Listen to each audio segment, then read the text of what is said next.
waka waka waka waka pew pew pew pew blink blink blink blink fatality. Bum bum bum na na na na na na na. Wow, that was a cacophony of video game sounds there. That's impressive. Well, John, we've talked about classic video games, and all those I felt like kind of were the classics. Pac-Man and Fatality. That was Mortal Kombat. Okay, yeah. Mortal Kombat, and then kind of the Mario. I'm going to say death to those old classics. Let's not talk about the old classics because those are classics for a reason. Today we're going to be talking about what video games we've liked, like, I don't know, recently. What are the genres we like? What is it about video games that's not just nostalgia-based? You know what I mean? Absolutely, like, Mario Brothers. It's hard to say, like, Mario Brothers 1 or Mario Brothers 3. I think everybody kind of enjoyed those. I don't think people, like, hated them. But those are because they're classics. Mm-hmm. Like, what is it that you like about games? Do you like a certain type, or do you like, more open world, or do you like, scary games, or do you hate certain games? That's and I think the thing about those older games is they're the building blocks that brought us to where we're at today, and you're not trying to take anything away from them, but games really and there's a lot of good things about those old games. I think in a lot of ways there's maybe to some degrees more skill necessary with those older games because of the limits that the hardware presented, like where you had to finish a Nintendo game as fast as you could because you don't know when the cartridge was going to stop working. Oh yeah, but and now we can consistently play a game for hours and hours and days on end without having to worry about that happening. You could get mad and turn off my console. The power could go out. I could rage quit and throw my controller through the TV and come back 2 weeks later with a brand new TV, and it still saved where I was. You know what I mean? There's like not that element of it. And I think maybe they're getting back to some of those old elements because I know that a lot of new games will have like a permadeath mode. Like you just get like super hard mode and you only get one death and you have to start over. And that's, some of those old games, like they were primitive. Mm-hmm. So there was patterns and there were only certain elements that they could do. There were exploits, there were bugs in the there were games, just some things you could do. With a lot of these new games, I mean, because they're not 2D, because they're not limited by memory and space oftentimes, I think that the permadeath modes are way harder than what an old game would be. Because even though you can't save and those types of things, like the game might be 8 hours long.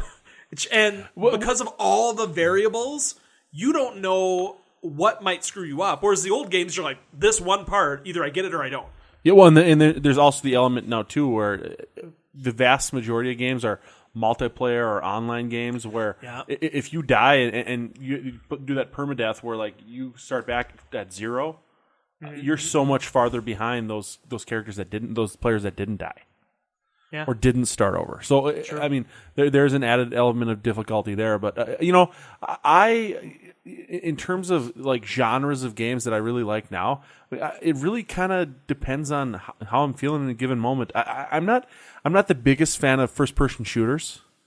Maybe it's because I'm not either. Maybe it's because I've never really spent a lot of time playing them. But I've always been like a big RPG guy. I really got into MMOs a couple years ago, where I played several of those. World of Warcraft was one that I devoted quite a bit of time to.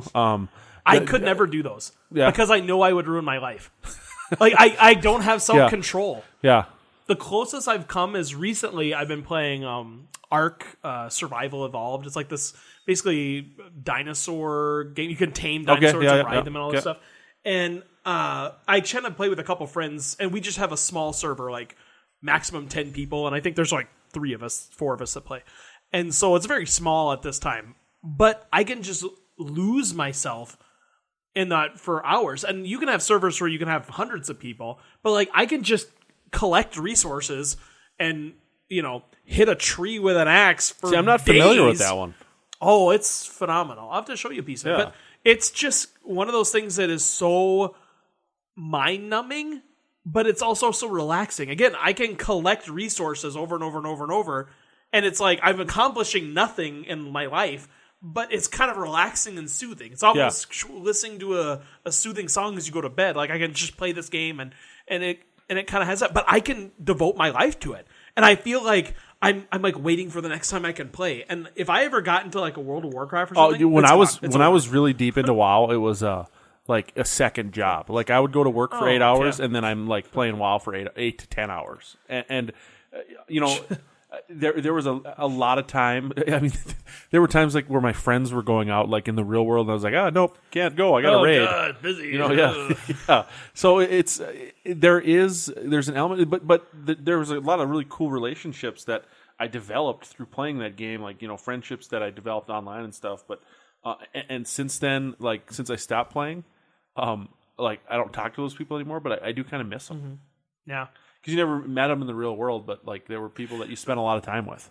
Well, I have the friends that I'm playing this arc with are people that live across the country that I met in high school or college, or I grew up with, and so I'm able to kind of reconnect with them in a way that I otherwise couldn't. So I think a lot of times games can bring people together in a different way that way. I mean, you can interact with people and have a voice chat. You can sit on a voice chat for 8 hours playing a game and intermittently talk about issues or events of the day.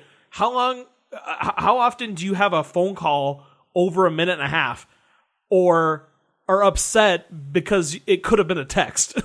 So I think the opportunities for communication with games are almost more engaging than any of the other communication mechanisms we have. Well, and games are like, whether it be a board game or a video game, especially how video games have evolved, they're great social tools. Yeah, absolutely. And I think in a lot of ways, that's something that gets lost in the, there's people like that are like, you're weird, you play video games, like they don't really understand it, but they don't understand that there's a fulfillment that you get through the social aspect of the game that you might not be getting in other aspects of your life. Mm-hmm.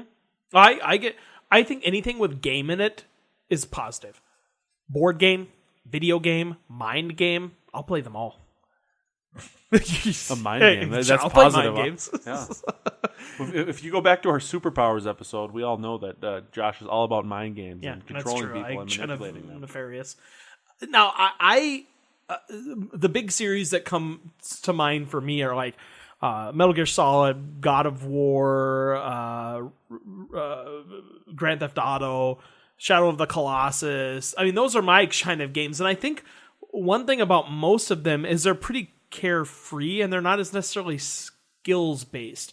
There's a game out there, PlayerUnknown's Battlegrounds, PUBG. It's kind of this massive battle royale, drops 100 people on the map. They all fight to the death. The last player standing wins. There's also a game that started out as a different kind of game, and then they kind of almost ripped off PUBG in a way, and it's called Fortnite. And it's a little bit more cartoony. It's not as polished. It's not as good as far as the aiming, shooting, and this and that. You have weird elements. You can build stuff like on the fly, platforms and stuff. That's not something you can do in real life. PUBG is more grounded. Fortnite is a little bit more cartoony. I gravitate towards Fortnite because I'm not a hardcore first-person shooter. I'm not very good. I'm not, concentrating on my reflex abilities and whether or not I can 360 no-scope headshot guy from... I don't get into that. And so for me, I love Fortnite because it's a little bit more silly and kind of fun. And a lot of people hate it because it's not as hardcore. And so I gravitate towards the games that are not going to stress me out. A little more casual. Yeah, I just want to play and have fun. I don't want to be stressed. I don't get into a lot of the horror games because of that too. It's not that I'm easily scared, but they have jump scares and a lot of times it's tense. You're going to die every 5 seconds or you're going to lose your progress and have to start over. Well, that's not fun for me. Like I just don't get enjoyment out of that. I get enjoyment of just kind of mindlessly wandering and exploring. I like games with big open worlds because of that. And I'm a big open world guy too, and that's one of the things that I kind of, growing up, I loved playing like the Legend of Zelda games. Yeah. And those aren't super open world, but they're still like games that you can wander around and, you don't have to follow the storyline to a T. I mean, you can kind of do these side quests here and there. And I think that was one of the things that about RPGs that I love so much, and I still to this day, is that you can kind of make the character your own. You can play the game the way you want to play it. You can build the character the way you want to build the character. And I don't know. Maybe I just like that non-conformity element of RPGs to where like you can kind of play it at your own pace and how you want to play it. Yeah, I like that too. I kind of like games. This new, I don't even know what genre. There's a survival basically element to it, but a lot of it is about crafting and harvesting resources. And I don't know the genre. I can't see you. I mean, my tongue. Had you played World of Warcraft, it would have destroyed your life. It probably would have, because there are the RPG elements. There's the open world elements. Yeah. There's the crafting elements. There's the farming element to it. I mean, World of Warcraft. The reason it blew up the way it did, I think, was because it combined all those things that people loved about this game or that game, and they put it all in one game. Yeah. Well, it's almost like, I mean, I think the Elder Scrolls or Bethesda in general with Fallout and Skyrim and those kind of things, they do a good job with that open world, but again, allowing you to pick and be flexible with how you want to play in your characters. These survival games I play, 7 Days to Die, Ark, Don't Starve, there's a variety of them.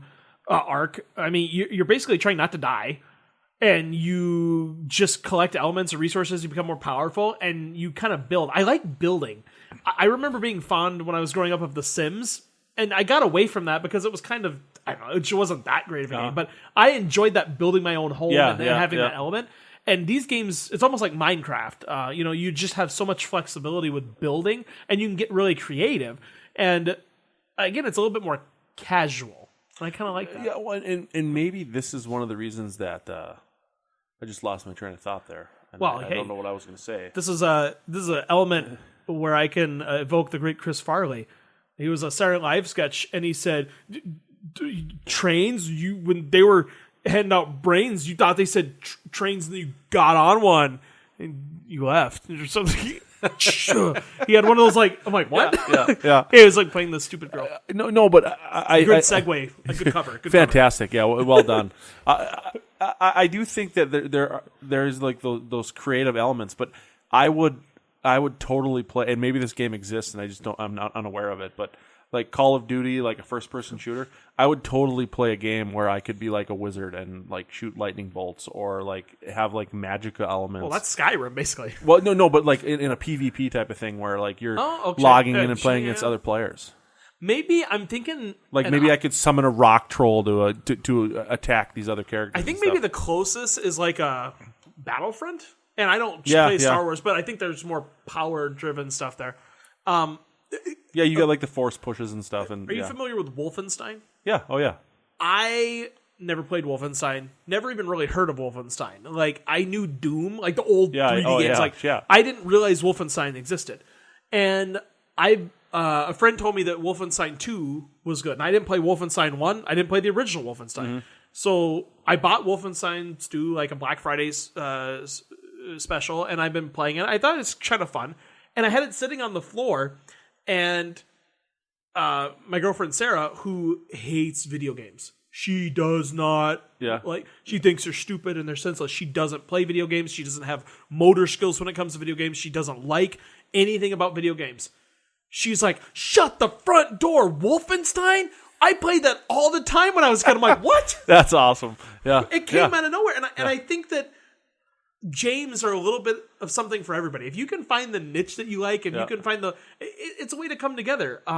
I recall a friend of mine, the first game I ever borrowed from somebody was Metal Gear Solid. Okay. And I recall, we were never like destitute, but we were rich, growing up. And I recall going to Walmart and they'd have the little preview. You could play 10 minutes of a game or something. And I try to remember seeing Metal Gear, but never really playing it. And he kind of introduced it to me, and I thought it was such a clever game. Yeah. It had, elements that use the technology, set down your controller, and the guy controls it with its mind, and it vibrates across your floor. And you're like, oh, boy, that's neat. Yeah. It was clever in that way. It was, kind of cutting edge. And I think that's what people start looking for in games is what's the new thing? What's different? Well, and that was the thing that, like, Nintendo did, like, 10 years ago that just, like, blew up the world, and that was with the Wii. With the motion controllers and stuff, and like you kind of wonder why it took so long because they had the Power Glove back in the 80s, and there were so many fits and starts on like motion technology, and it was like Nintendo finally figured out how to do it, and then all of a sudden everybody had these motion technology controllers and stuff, and now that's kind of died off. But you kind of wonder what is going to be that next thing, and maybe VR is the next thing. Yeah. But that's another thing that was like kind of around in the 80s. Yeah. Well, I mean, it was kind of one of those things that was going to be the next thing. I recall being at a mall where there was like an arcade, and I don't know where it was, but they had this VR station, and they kind of hooked you into this grid, and they put the goggles, and you'd walk around, and I was like, oh, this is kind of neat. And you'd turn your head, and you'd see. And this was, 15 years ago, 20 years ago. And I mean, it was kind of cool, but it wasn't very refined, but it was cool at the time, kind of like, the old movies where a guy in an ape costume was like, it's a real ape, people were naive, I guess. But VR, the things I've struggled with is the motion of like having to like point and click and teleport to another location. And I thought, well, that's stupid. It kind of takes you out. It kind of takes you out of the illusion. I actually think that would be terrible. Yeah. But Skyrim, I guess, doesn't have that. You can control it with the sticks, or you can press a button, I think, to do it. I think it interferes a little bit. Skyrim VR, yeah. So if you're going to dual wield or something, I think it has problems. But I saw a company, I'm trying to think, maybe 5-10 years ago or something. No, it wasn't 5-10 years. Let's say 5 years ago. And they had this like beveled base with like these things, and you would put yourself in, you wear socks, and you could literally run in place because there was no friction on the surface, and you had socks on, and you could just run in place and run really in the game.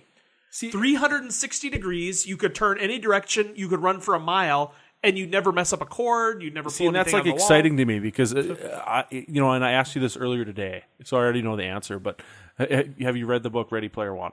No. That movie's coming out in March. It's a Steven Spielberg movie. I think it's going to be huge. But it's basically about like this world that in 2045 where everybody basically lives in this virtual world where they plug in, and that's where they go to school. That's that's where they play these games, and they can explore a virtual universe. And people like basically just start living there because it's more interesting and more exciting than their everyday life. But it's like, to me, like I think that would be like appealing to me, to like such an immersive experience that I could wave my hand and I could throw a lightning bolt because I waved my hand. Mm-hmm. Like to me that'd be really cool. And if they ever do figure that out, where I can do 360 control, and I mean, think about what that would do for people's like fitness levels and health. Gosh, I would be ripped. Exactly. I would be playing.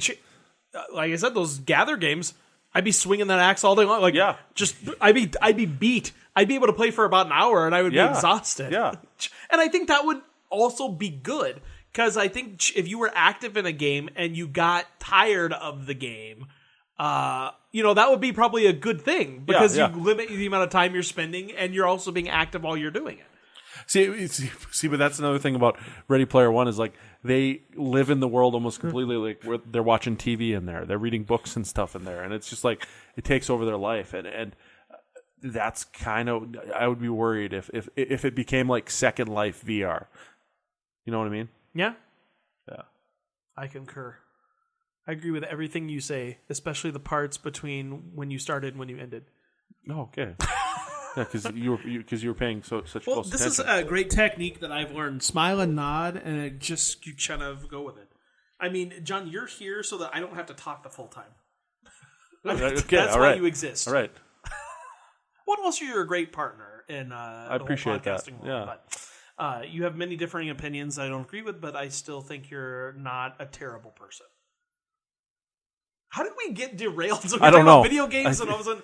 all of a sudden, I'm not a terrible person. Yeah. So, do you I mean, the kinds of video games that you like? Like, I mean, do you like more of the open world stuff, or do you like more of the kind of story driven 8-hour to 10-hour game done? Oh, see, I like if a game takes me 8 to 10 hours to beat, why did I spend money on it? Yeah, and that's. Which, to me, I feel like I've been robbed. 10 hours of content. I mean, that's not much for $60. I mean, you can't see that many 8 to 10 Yeah, hours that's of true. movies But for like but comparatively, like a Legend of Zelda game, you can't yeah, beat in yeah. less than 20 hours. There's games that and there's a reason that those games are popular and that that franchise has lasted as long as they are is because they're quality. They have good story. They've got good gameplay, but then they've also got these open world elements that there's something that kind of prevents you from being able to put it down without finishing it. It's because it pulls you into the world in such a way that you want to be able to finish it and you want to be able to do it. And I know that like there's speed runs where once you've beaten it, like it's a lot easier and things like that. And you know what to do, how to solve the puzzles and things like that. But I really love the open world games, but story is really important to me. Like if a game doesn't have like a good story, but then you can have situations where the cutscenes get way too long. Yeah, I think it depends on the genre. Because like Metal Gear, which I love, they were known for having absurdly long cutscenes, and a lot of people hated it, and I liked it. It was like watching an interactive movie. It was okay. Something like Skyrim, I honestly don't know characters' names, and I skip right over until I get to I don't listen to any of the story. That's true. Yeah, I'm really dedicated the first hour. Yeah, and I'm like, I'm gonna actually listen to this. Yeah, but there is so much. I don't even know why they make it because they like you'll they have the voice actors and there'll be like 1,000 different books in the game that you can pick up, and all of them are like 20-page books that they've written by hand. Yeah, like why? I'm not going to read a 20-page book in a video game. You know what I mean? I'm not going to cozy up and be like, let me sit down. The one element of Skyrim that I do kind of like is that you can like walk away from the person, they'll keep talking, so you can still kind of get a little bit of the story. Sure. Yeah. But what I mean by like the cutscenes that are too long is when you play the game for 40 seconds and there's a 2-minute and 40-second cutscene. See, that's more Metal Gear. and then you play for 50 seconds and there's a 3-minute cutscene. Yeah. And to me, that's an interactive movie, and that's cool. But I'm trying to play a game here, and you're getting in my way. And see, I think with the first Metal Gear game, it was kind of cutscenes, FMV sequences were really a big deal because those were the best graphics. Mm-hmm. You had these great movie sequences that were almost like lifelike, or even like the original Resident Evil had real actors in movies, and then they'd cut to pivoting in place 90 degrees before you could walk forward. It was just ridiculous. And so those were where you just sold the game.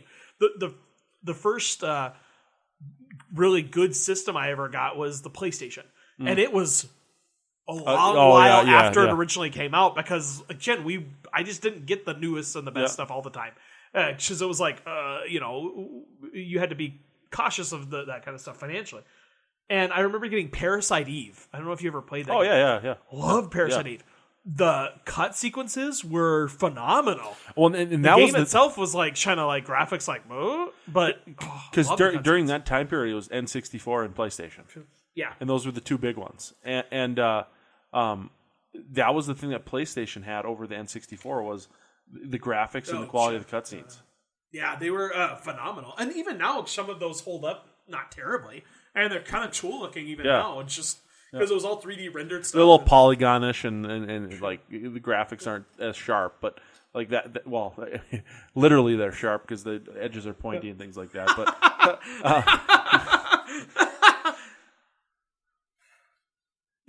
that brought me back to you never mess with a Sicilian when death is on the line. Very Princess Bride. That Princess Bride the game.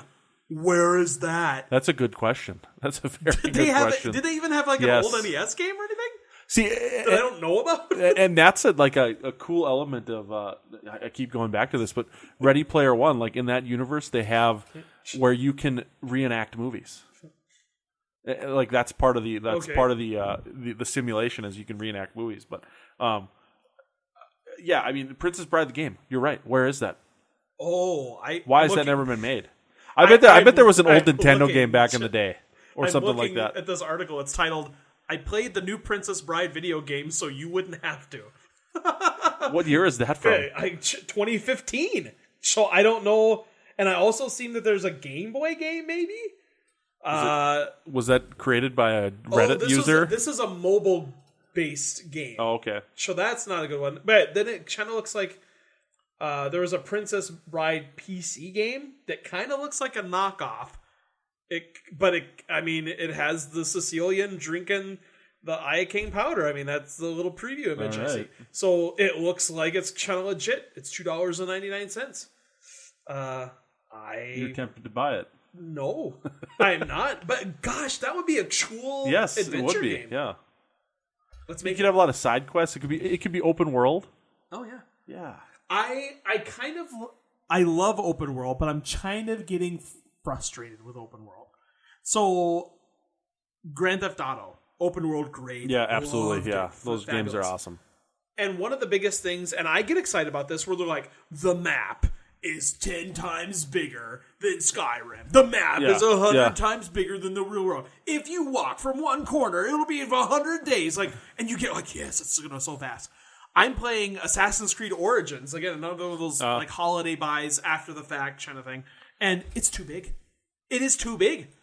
I have literally played for hours and hours. You can't find everything, yeah. Well, no. I played for hours and hours and hours, and I've uncovered 4 of the 50 squares that you can uncover on the map or regions. See, and to me, it's a chore.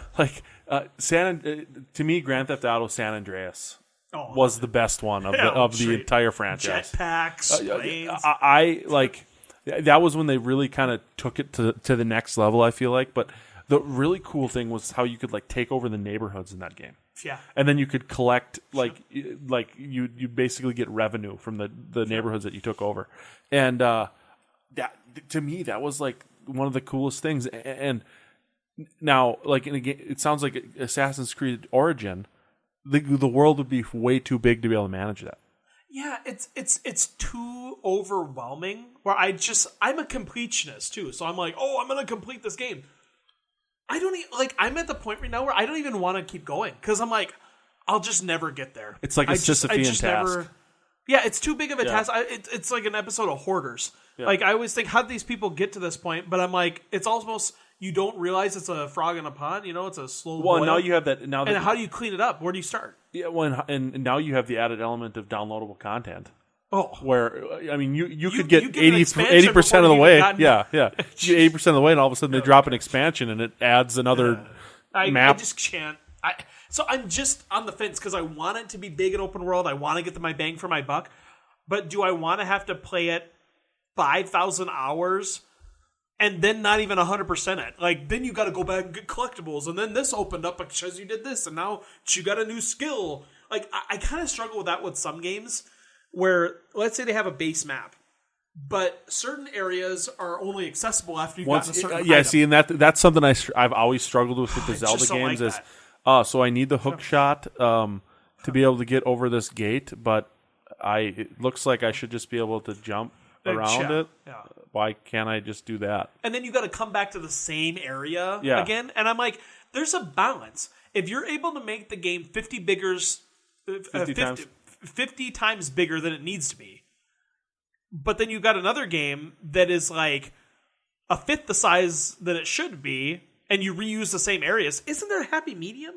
Yeah, exactly. Should you not reuse the areas, but then also not make it so grandiose that I can never complete it? Uh-huh. We're kind of a lot of complainers here. We are. Are you a console PC guy? Do you have a certain console you favor? You're a fan? Well, I've always been a huge Nintendo guy. But now I have, I kind of go out of my way to get all of them. I don't have a Switch yet, but I do have a Wii U, Xbox One, and a PS4. And obviously I played WoW, so I was a PC gamer at one point. But and I have a great, awesome gaming PC, but I don't use it for that anymore. So. See, I prefer controllers to keyboards. I don't know why. I just kind of like to sit back and relax. Yeah. And there's certain games, even like that art game, it would be better with a keyboard because there's so much to do and so many things. It's a little harder with a controller. But I remember I didn't have a Nintendo 64. I didn't have a Sega Genesis. I had PlayStation 1. And so I was kind of a PlayStation fanboy. Yeah. PlayStation 2 came out and I'm like, oh yeah, PlayStation 2 is the best thing ever. Yeah. And then PlayStation 3 and Xbox 360 I was like, oh yeah, PS3. And I thought Xbox 360 knocked it out of the park. Like They did have the best like 'cause of the first chat. party games. Yeah. Well, they also had the better chat system. The online was so much better. Like you could actually connect and play with people. And I recall getting both, being such a PS or a PlayStation and Sony fanboy that I thought, wow, I'm not gonna even care about the 360. Got the 360, and towards the end, that's all I played. Except I think the newest God of War came out on PS3, like at the very end of the life cycle, and I'm like, oh, so I switched back. But it just wasn't very good. Now, for me, I think that the PS4 is kind of winning out over Xbox, even though they've got the new powerful one that's more powerful. Yeah. I kind of think that they just don't have a lot of content. I haven't had a Nintendo since. Well, that's the thing that has killed. I had a GameCube. That's the thing that has kind of killed Nintendo, is that they have great first party content. They have great Mario, Zelda, Metroid, their characters. But in terms of like third party support, Nintendo really hasn't had it for their last couple systems. Like they get ports of games, they get games that have already been on Xbox or PS or PlayStation, and so like you don't have a lot of like original content on the Nintendo systems that like gives you a reason to buy it outside of those Nintendo characters. I think developers are gonna take advantage of the portability of the Switch. Yeah, so they're gonna kind of capitalize on that and say, if you're gonna buy this game, do you want to also play it on the toilet? See, but that's what the Wii U should have been. Yeah, like the Wii U was like such a weird console because it was like odd. But the Wii U was like. It was trying to be the Switch before they had perfected the technology. It's like the bridge, gun. Yeah. They should just bide their time. But then again, you live and learn. You learn from your mistakes, and that was just probably one of them. It wasn't a total mistake, but it was different. I never got. I had a Nintendo 64 because Metal Gear came out with better graphics and 3D, and you could only get it on GameCube. So I bought a GameCube for that. Super Mario Brothers Melee and Wind Waker came with it. Just came with it, and then that's all I played. I just played those, and I was like put it in the corner. But I haven't had a Nintendo since. There's not enough on it for me. I understand. I guess. But John, we could talk all night about this, but I say let's end this stupid podcast thing. Let's go play some games. All right, ladies and gentlemen. We'll see you next time on Pop Culture Problem.